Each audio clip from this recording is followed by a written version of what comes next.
आज आपण एका अत्यंत गंभीर पण तितक्याच महत्त्वाच्या विश्लेषणावर सविस्तर चर्चा करणार आहोत. मे 2026 मध्ये डॉक्टर अनिल दर्शनकर यांनी मुंबईच्या नागरी नियोजनाबाबत एक अत्यंत परखड आणि डोळे उघडणारं विश्लेषण मांडलं आहे. आपण नेहमीच आपल्या नैतिक मूल्यांचं खूप कौतुक करतो, स्वतःला एक अत्यंत सुसंस्कृत समाज मानतो. पण या विश्लेषणाने एका अत्यंत अस्वस्थ करणाऱ्या वास्तवावर बोट ठेवलं आहे. खरोखरच आपलं नागरी नियोजन आणि त्यामागची नैतिकता आज टिकून आहे का? आजच्या या सविस्तर विश्लेषणातून आपण शहरांच्या ढासळत चाललेल्या व्यवस्थेचा आणि त्यामागच्या कारणांचा सखोल अभ्यास करणार आहोत. चला तर मग थेट विषयाला सुरुवात करूया. या विश्लेषणाचा पहिला भाग आहे नैतिकतेचा अंत. आपण अनेकदा भूतकाळातील आपल्या सुसंस्कृतपणाच्या गोड आठवणींमध्ये रमतो, बरोबर? पण लेखकाच्या मते तो सुवर्णकाळ आता कधीच संपुष्टात आला आहे. आपण कळत नकळत अशा एका व्यवस्थेचा स्वीकार केला आहे जिथे नागरी नैतिकतेचा अक्षरशः अंत झाला आहे. आणि हे सगळं एका अत्यंत प्रसिद्ध अशा संस्कृत वचनातून अचूकपणे स्पष्ट होतं. विनाशकाले विपरीत बुद्धी म्हणजे काय? तर जेव्हा नाशाची वेळ जवळ येते तेव्हा बुद्धी भ्रष्ट होते किंवा ती उलट्या दिशेने काम करू लागते. हे केवळ एक सुभाषित नाही बरं का, तर हा या संपूर्ण विश्लेषणाचा गाभा आहे. आपली सध्याची शहरी धोरणे आपल्याला विकासाकडे नेत आहेत की विनाशाकडे, हा प्रश्न नक्कीच विचार करायला लावणारा आहे. आणि म्हणूनच या घसरगुंडीला परिभाषित करण्यासाठी लेखकाने कलियुग या संकल्पनेचा अतिशय कल्पकतेने वापर केला आहे. आता कलियुग हे केवळ एखादं पौराणिक किंवा धार्मिक युग नाहीये, तर ती एक अशी अवस्था आहे जिथे संघर्ष अगदी शिगेला पोहोचतो आणि नागरी मूल्य पूर्णपणे लयाला जातात. आधुनिक काळातील शहरांची, विशेषतः मुंबईसारख्या शहराची जी अवस्था झाली आहे आणि व्यावसायिकांची जी वागणूक बदलली आहे, ते स्पष्ट करण्यासाठी या शब्दाचा वापर केला गेला आहे. आपण खरोखरच एका अंतिम युगात जगत आहोत असा भास निर्माण करणारी परिस्थिती आज का निर्माण झाली आहे, हेच आपण पुढे पाहणार आहोत. आता वळूया दुसऱ्या भागाकडे, धोरणांचा परिणाम आणि त्यांचा डॉमिनो इफेक्ट. तत्त्वज्ञानाकडून आता आपण प्रत्यक्ष पुराव्यांकडे आणि धोरणांच्या रासाच्या साखळीकडे येऊया. एका चुकीच्या धोरणातून दुसरं आणि दुसऱ्यातून तिसरं धोरण कसं निर्माण झालं याचा हा अक्षरशः एक डॉमिनो इफेक्ट आहे. या धोरणांचा प्रवास बघा. सुरुवात झाली ती भाडे नियंत्रण कायद्याने, म्हणजेच रेंट कंट्रोल ॲक्टने. यातून पुढे BBRB कायदा अस्तित्वात आला.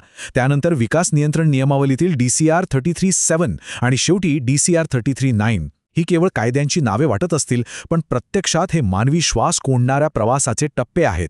या प्रत्येक टप्प्यावर प्रतिव्यक्ती मिळणारी जमीन आणि मोकळ्या जागांचं प्रमाण भयानक वेगाने कमी होत गेलं आहे. या अनियंत्रित धोरणांचा अंतिम परिणाम काय झाला हे सांगण्यासाठी लेखकाने वापरलेलं हे एक वाक्य अंगावर काटा आणणारं आहे. जर वाऱ्याने साथ दिली तर पॅराशूट हा एकमेव पर्याय असेल. फक्त एकदा कल्पना करा, या अत्यंत दाट लोकवस्तीच्या आणि गगनचुंबी इमारतींमध्ये जर उद्या भूकंप झाला किंवा आग लागली तर तिथल्या रहिवाशांना इमारतीबाहेर येऊन स्वतःच्याच प्लॉटमध्ये काही सेकंद उभं राहण्यासाठीही जागा उरणार नाहीये. सुरक्षितपणे बाहेर पडण्याचे सर्व मार्ग आपण स्वतःच्याच हाताने कायमचे बंद करून टाकले आहेत. हेच भयानक वास्तव यातून समोर येतं. दुसरा महत्त्वाचा भाग आहे उभ्या झोपडपट्ट्यांची निर्मिती. केवळ जुन्या इमारतीच नाही, तर झोपडपट्टी पुनर्वसन धोरणे कशी भरकटत गेली यावरही या विश्लेषणात अत्यंत कडक शब्दांत टीका केली आहे. झोपडपट्टी कायद्याचा मूळ उद्देश आणि आजची सद्यस्थिती यांची तुलना केली तर धक्कादायक वास्तव समोर येतं. मूळ उद्देश हा झोपडपट्ट्यांचे पूर्णपणे निर्मूलन किंवा क्लिअरन्स करणं हा होता. मोकळी आणि स्वच्छ जागा निर्माण करणं अपेक्षित होतं.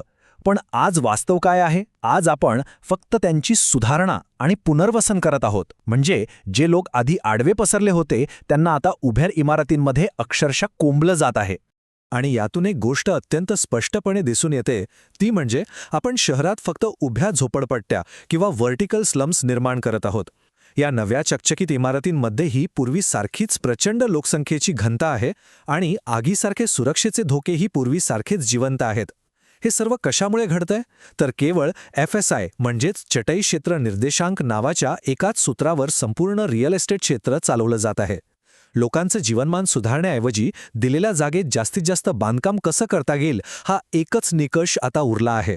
आता आपण या विश्लेषणाच्या शेवटच्या आणि सर्वात गंभीर भागाकडे वळूया, तज्ज्ञांच्या भूमिकेचा ऱ्हास. फक्त इमारती आणि रस्तेच नाही, तर ज्यांनी हे शहर उभं करायचं आहे त्या तज्ज्ञांच्या व्यावसायिक नैतिकतेचा कसा ऱ्हास झाला आहे हे समजून घेणं खूप गरजेचं आहे. पूर्वीचे विकास नियंत्रण नियम आणि आत्ताची नियमावली यातील तफावत खूप मोठी आहे. पूर्वी DC रूल्स होते जे स्थिर होते. एखाद्या प्रकल्पाची आखणी करताना कायदे स्पष्ट असायचे. पण आता या नियमांचं रूपांतर रेग्युलेशन्स किंवा नियमावलीत झालं आहे, ज्यात अक्षरशः दररोज बदल केले जातात. याचा परिणाम असा झाला आहे की आज कोणताही व्यावसायिक किंवा आर्किटेक्ट अशी खात्री देऊ शकत नाही की ज्या तरतुदीनुसार प्रकल्पाची सुरुवात झाली आहे त्याच तरतुदी प्रकल्प पूर्ण झाल्यावर म्हणजेच ऑक्युपेशन सर्टिफिकेट मिळेपर्यंत अस्तित्वात राहतील. यातील आणखी एक महत्त्वाचा मुद्दा म्हणजे पूर्वी बांधकाम क्षेत्रासाठी एक संहिता किंवा कोड असायचा. हे नियम अत्यंत कठोर होते आणि ते पाळणं कायद्याने बंधनकारक होतं. पण आता या संहितेची जागा मार्गदर्शक तत्वांनी म्हणजेच गाईडलाईन्सनी घेतली आहे. आता मार्गदर्शक तत्वे म्हणजे काय? तर केवळ सूचना, ज्यांकडे अतिशय सहजपणे डोळेझाक केली जाऊ शकते. ज्या नियमांमुळे इमारतींची आणि माणसांची सुरक्षितता निश्चित व्हायची, ते अनिवार्य नियम आता फक्त सल्ले बनून राहिले आहेत. आणि या सगळ्या बेजबाबदारपणातून निर्माण झालेला एक विचित्र अहंकार लेखकाने या एका वाक्यात अचूक पकडला आहे.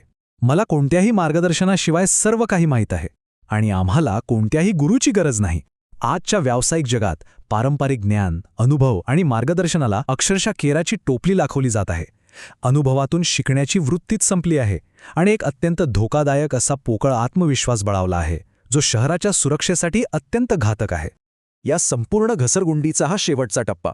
आज प्रत्येक क्षेत्रात कृत्रिम बुद्धिमत्तेचा म्हणजेच एआयचा शिरकाव झाला आहे.